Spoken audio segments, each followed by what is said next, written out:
Olá pessoal, bom dia!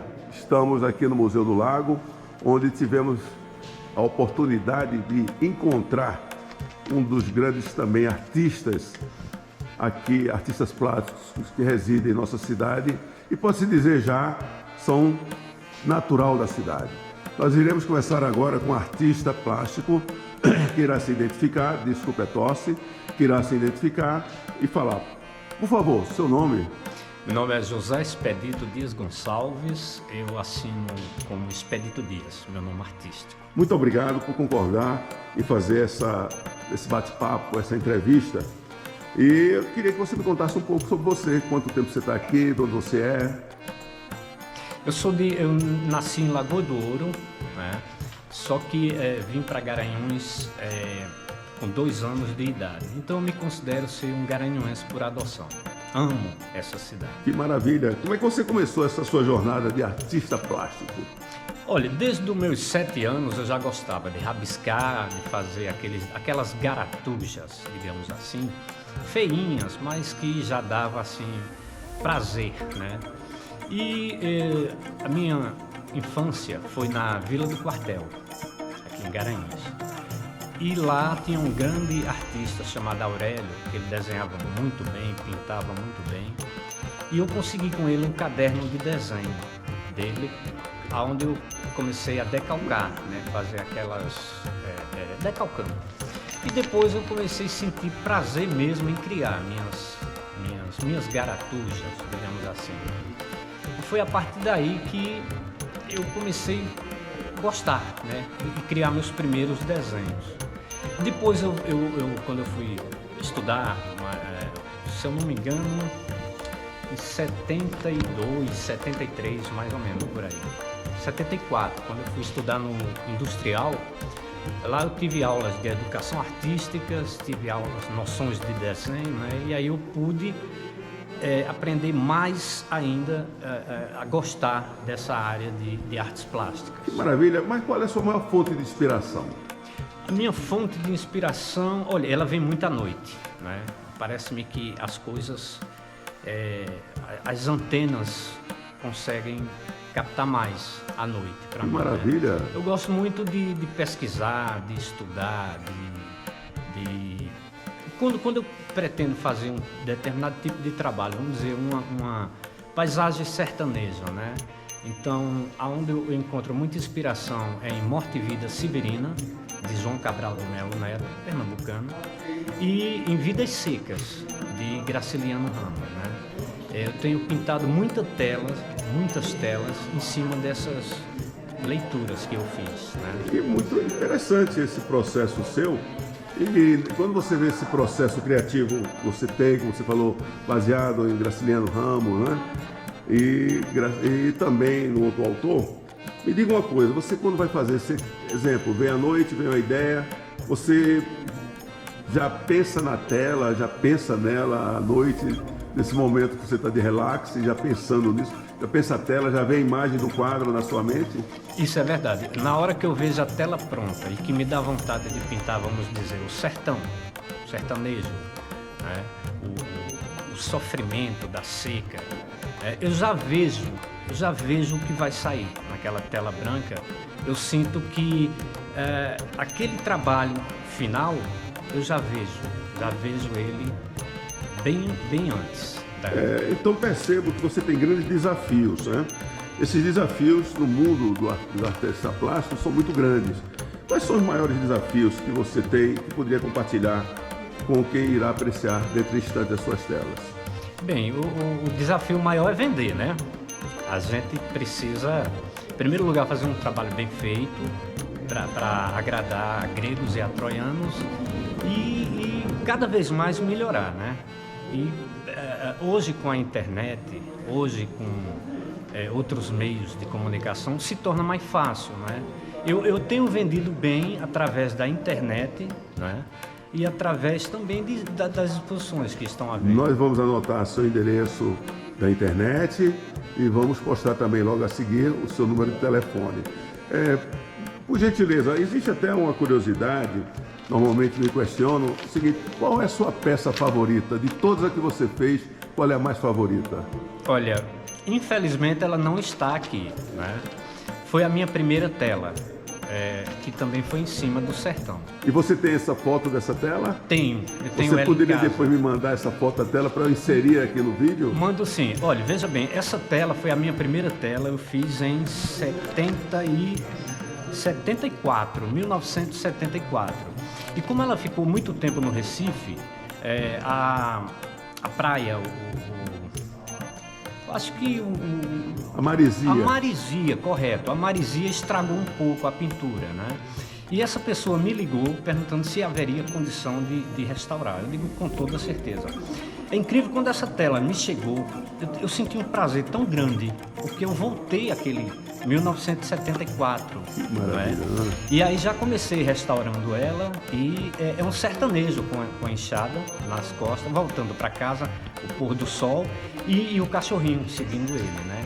Então esse para mim é aquela que me marcou. E ela ainda está na sua residência ainda hoje ou já foi devolvida? Não, eu estou restaurando. Está restaurando. Eu estou restaurando ela, isso é interessante. mas eu lhe mando uma fotografia, porque aí você pode...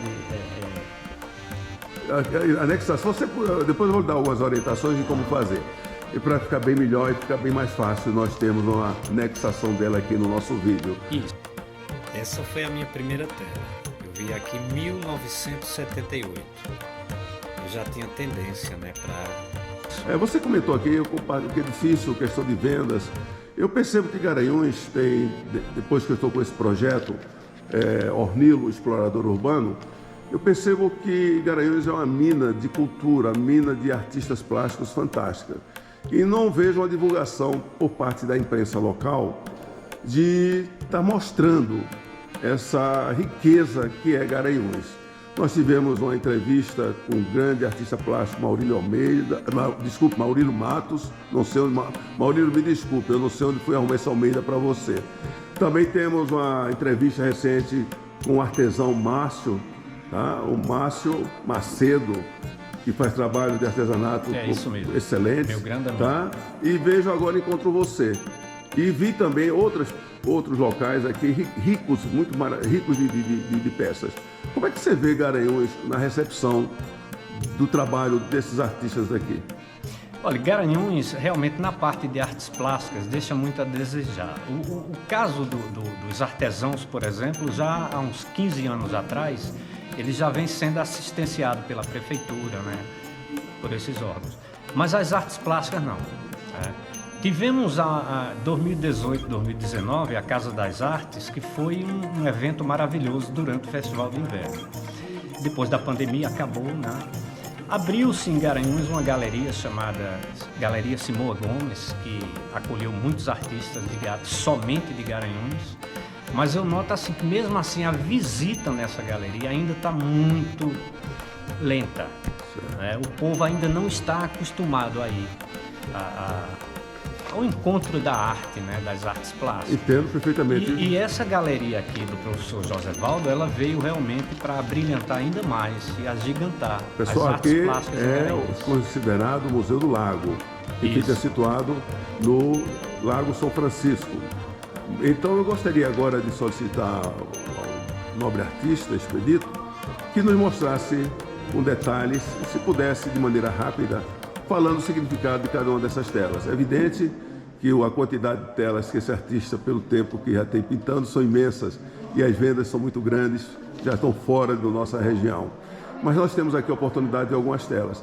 Eu pediria que de maneira rápida, mas de uma maneira que dê para entender quem está nos ouvindo, que explicasse cada tela dessa. É possível? É possível, sim. Vamos começar por qual tela? Olha, eu queria começar primeiro pela que deu início a tudo. Eu estava expondo e pintando ao vivo. Eu gosto muito de pintar ao vivo quando eu estou expondo. E eu tinha feito essa tela aqui. Qual? Essa daqui, que tem a caveirinha, o urubu, o carcará, né? E o olho, como se fosse um olho do poder superior, né? Que o nordestino não está esquecido por Deus, né? Às vezes precisa de água, mas o problema não é de Deus. Então eu tinha acabado de fazer essa tela quando o professor viu e me pediu que eu replicasse ela. Fizesse o outro olho com outra paisagem. Eu vim para essa aqui, essa foi a segunda tela. Quando eu terminei essa segunda tela de um painel, né? Do painel, porque não existia a ideia do painel. Certo. Né? Então, quando eu terminei essas duas, o professor disse, que tal fazer uma tira com 5 telas, no caso já tem 2, fazer umas 3, para ficar uma história do sertanejo, né? E aí eu vim para essa daqui e ficou como se fosse a primeira essa. Ela retrata o quê? Essa daqui retrata o nordestino, não é? Ainda com a falta d'água, o barreirinho quase vazio, mas a água para eles é um luxo, né? Mesmo a salobra, enfim. A vaquinha morrendo, né? Essa vaquinha aqui ela não levanta mais, dificilmente travou a boca, mas mesmo assim o sertanejo está aí, em cima da vaquinha, fazendo com que ela beba água para sobreviver, né? Sobreviver à seca. Então, depois dessa cena, eu venho para essa segunda cena, que é a do lavrador. Ele ainda não está plantando, não, ele está preparando, mesmo com a seca, né? Mesmo com o gado e a falta d'água, o gado morrendo e a falta d'água, mas ele está aí, esperando que venha a água, então já está preparando o terreno. A fé do nordestino. Exatamente. Aí vem, depois dessa cena, vem essa aqui, no caso que seria a terceira, que é o abandono do lar, né? Eles indo embora já com a vaquinha, já morreu, o urubu ali, né? Enfim, nesse momento aqui que eu acho mais triste é quando eles deixam o pouco que conseguiram para ir para uma cidade maior, tentar uma vida melhor, né? Então eles vêm para esse painel de cá, que é a ida, não é? O Retirantes, o cachorrinho seguindo ali. Esse daqui eu me inspirei muito não a paisagem, mas os personagens do filme Vidas Secas, de Graciliano Ramos. Isso é quando eles vão embora. Inclusive o Baleia já não está mais nessa última cena, mas eu fiz questão de colocá-lo para fechar com chave de ouro essa retirada deles. E infelizmente, quando eles pegam o pau de arara, o animal não pode ir. Pau de arara? O pau de arara significa o quê? Você tem algum quadro que é esse aqui. Esse é o pau de arara. Veja bem, a minha visão não é ver o pau de arara, o caminhão, né? É colocar você dentro do pau de arara. Você está dentro do pau de arara aqui, indo embora, não é? Então você vê no semblante de cada personagem aí a tristeza, como se estivesse deixando alguma coisa para tentar. Esse mesmo levando o pandeirinho dele, aquele deve ser o filho que está levando a zabumbinha, esse aqui é a sanfona, enfim. E essa aqui, a cria, né? E lá atrás você vai ver a cadelinha baleia correndo atrás do pau de arara. Ele já vem botando a língua para fora porque já não aguenta mais seguir o caminhão e está desistindo. É um momento triste, né? Já que no pau de arara não pode ir animal. Então essas 5 cenas, que o que eu chamo de tira sertaneja, é exatamente a história do início, do meio e do fim. E o fim é sempre a ida para a cidade maior e mesmo assim sabe-se Deus o que vai acontecer lá. Expedito, quanto tempo leva para você fazer uma arte desse tipo? Eu trabalho em 3 etapas. A primeira etapa eu faço o desenho. A primeira etapa eu faço o desenho. Na segunda etapa eu coloco as cores, atribuo todas as cores, o vermelho, o amarelo, o laranja, enfim. E a última etapa eu faço o sombra e luz, que é o que vai dar realmente o desfecho final. Dá numa faixa de 8 a 10 dias. Às vezes um pouco menos, às vezes um pouco mais. Mas é nessa faixa, 10 dias. Você falou aqui os 5 quadros. Existe aqui no local onde nós estamos mais outro quadro seu? Eu tenho o quadro esse quadro aqui eu fiz... Não é Recife, não. Eu usei emprestado. Como eu andei um pouco esse Brasil, né, eu conheci as palafitas de Recife. De Recife eu não conheci, por incrível que pareça. Eu conheci a de Salvador, conheci a de Santos e conheci a de Macapá, que eu também morei lá. Então essa daqui foi uma homenagem que eu fiz, como se fosse o Recife. Eu tomei emprestado os espigões de Recife, mas essa favela é a favela de Santos. Certo. Então muita gente, quando olhava assim, achava parecido com a de Recife. Infelizmente eu não conhecia Mas são quadros, as palafitas de Recife. seus quadros são muito bonitos e expressam na realidade o que é o nosso Nordeste. Expressam na realidade a força que Garanhuns tem de profissionais como você e como os outros que irão fazer parte desse bloco inserido no nosso projeto Ornilo Explorador Urbano. E assim sendo, agradeço aqui ao grande artista Expedito Lopes, esse artista plástico, Expedito Dias. Desculpe-me, perdoe-me, corrigindo Expedito Dias, em que convido a todos, mais uma vez, a acompanharem o nosso canal no YouTube, deixando aqui seu like, se inscrevendo e dizendo o seguinte: Garanhuns, apaixone-se por ela. Expedito, você teria alguma coisa final para comentar? Bom, eu posso dar o meu telefone, é o 879-9639-8390. Quem quiser ver algum trabalho meu também, pode ser no Instagram, expedito.dias. Tem no Facebook também, Expedito Dias. Ótimo, eu agradeço mais uma vez e Garanhuns, apaixone-se por ela.